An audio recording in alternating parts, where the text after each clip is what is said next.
नमस्कार। प्रकृति बहुत ही सुंदर है, जिसमें हम सांस लेते हैं, पानी पीते हैं और अन्न जो हम खाते हैं, ये सब प्रकृति की ही देन है। प्रकृति माता हमें शुद्ध हवा देती है, साफ पानी और पोषक अन्न हम सबको प्रदान करती है।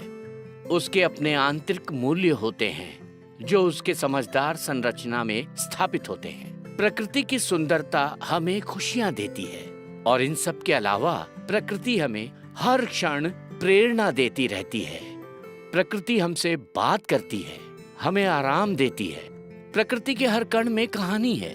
मोहक हवा के झोंकों में, पक्षियों के चहकने में, कीड़ों की आवाज में, तितलियों की दृष्टि में, पेड़ों की लताओं के झूलों में, फूलों की खुशबू में, घाटी की हरियालियों में, समुद्र की टकराती लहरों में, नदी के प्रवाह के शोर में और प्रकृति के हर एक कण में एक कहानी है।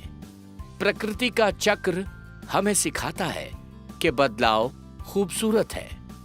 उगती हुई नई टहनी हम सबको सीख देती है कि सारे बंधन तोड़ दो और आगे बढ़ो, विकास करो और फलो फूलो। बादलों की गर्जना और बिजली की कड़कड़ाहट हमें हमारी शक्ति की याद दिलाती है। इन सब के अलावा प्रकृति भंडार है हमारे सभी समस्याओं के समाधान का। अब जबकि हम समझ गए हैं कि प्रकृति कितनी महत्वपूर्ण है, हम इसके प्रेम में बंधने के लिए बाध्य हैं। हम ये सत्य जानते हैं कि प्रकृति सिर्फ देना जानती है, बिना किसी शर्त के बस वो देती है। प्रकृति बहुत बड़ी दानी है, वो बिना किसी शर्तों के, बिना किसी भेदभाव के बस देती है। पर आजकल इंसान इस दानी प्रकृति का दुरुपयोग कर रहा है। हम प्रकृति के भंडार को नष्ट कर रहे हैं अपने स्वार्थ के लिए। महात्मा गांधी ने कहा था, इंसान की जरूरत के लिए संसार में बहुत कुछ है, पर इंसान की लालच के लिए पर्याप्त नहीं।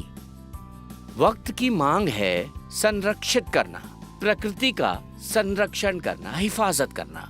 प्रकृति की हिफाजत करनी ही पड़ेगी।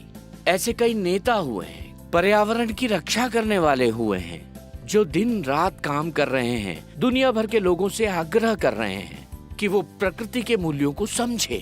उन लोगों से मात्र प्रकृति की प्रेरणा मिलती है, उन लोगों से जिन्होंने दिखाया प्रकृति के लिए निस्वार्थ प्रेम और उसके लिए उन्होंने अपनी जान तक दे दी।